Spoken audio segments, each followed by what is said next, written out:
The Codex of Uncertainty Transposed. Part 29. What Will Tomorrow Bring? Chile. Transposing Emblem by Lillian Julber. Have you ever visited Chile? If you love landscapes, you should. Nowhere else in the world can so many different terrains and climates be found in one country: ice and snow alongside rainy green countryside down south, arid dry deserts up north, not to mention the mountain ranges, which boast some of the highest peaks to be found. Sightseeing in this narrow, long strip of a country is splendid. I lived there for 7 years and still visit it for about 15 days once a year. But this is not a travel guide, or the diary of a journey. What I want to make you feel is something every Chilean feels from the moment they start attending school, and sometimes even earlier. And I do not mean either love for their country, or for their flag, or their national anthem, not even love for La Rojita, their all-Chilean soccer team, which is a passion for most men and women. I mean something else: unstable earth. If you are a foreigner, you will acquire this feeling very quickly, maybe even more quickly than the locals, because it is new to you. You are unfamiliar with living in a place with the highest seismic activity on the whole planet Earth. My first experience with this took place on a Sunday in April, at 6 a.m., in 2007. I had arrived in Santiago de Chile on March 27, summoned by a language school, in order to teach English to different company managers and supervise the younger EFL teachers who came from English-speaking countries. I was staying at a hotel/hostel next door to the Argentinian embassy and faced riots 2 days later, when Chileans protested the killing of a couple of students during the military dictatorship. There was tear gas on the streets and the subway stations. 2 penguins, high school students with uniforms, gave me a slice of lemon to bite, so I could stop tearing up.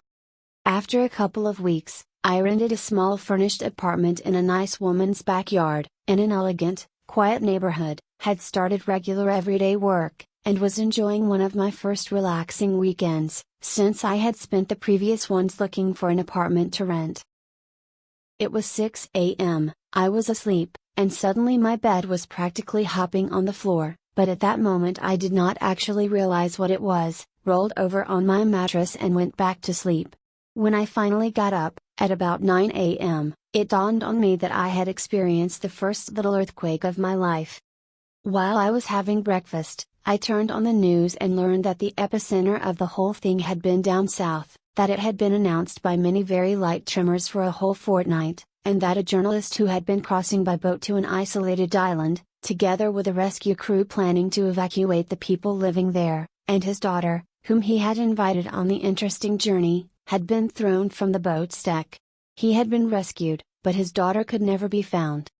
When I went out for a walk, I was reassured that it had not troubled me too much, and all the ancient trees along the streets seemed to continue standing as they had stood for half a century, going through quite a few weak and strong earthquakes, and as there were not many aftershocks in the days that followed, I simply forgot about the whole thing.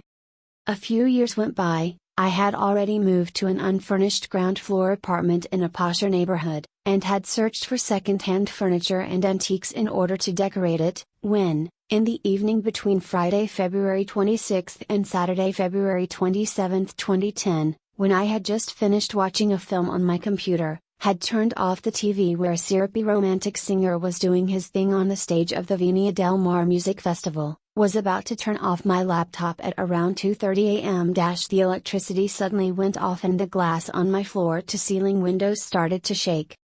I thought, well, an earthquake, and then all hell broke loose. The floor bent more than 45 degrees, and the whole building started to move and shriek, while there was a deep snorting sound which came from the ground. I said aloud to myself, it has been a good 66 years, Lillian, curled up on my rug, to use what they call the safety triangle, an area protected by 2 big pieces of furniture, so that if a beam or something as heavy as that falls, you can be protected and wait for the whole thing to finish. It lasted more than 3 minutes, which at that moment seemed like 3 hours.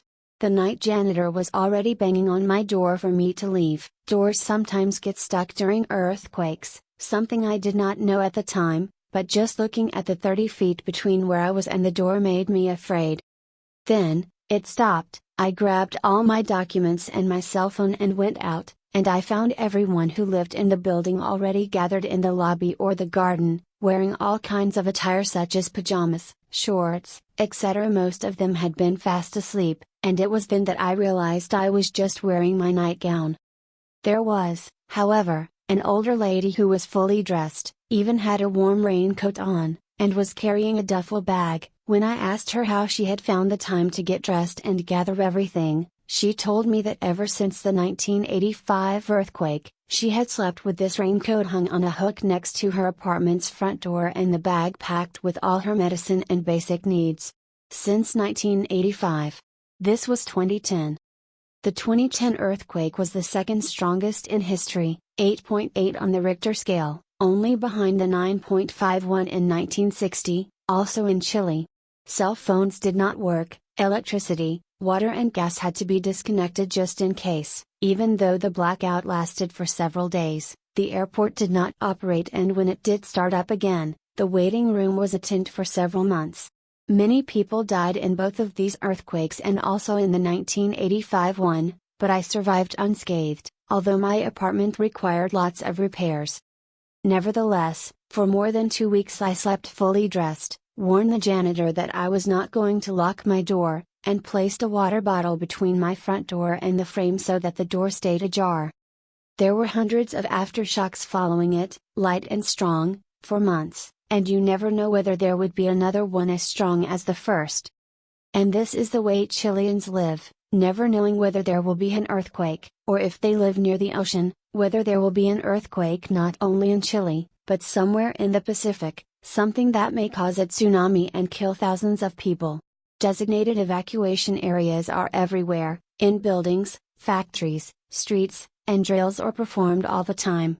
This is life in Chile. What will tomorrow bring? A Chilean never knows.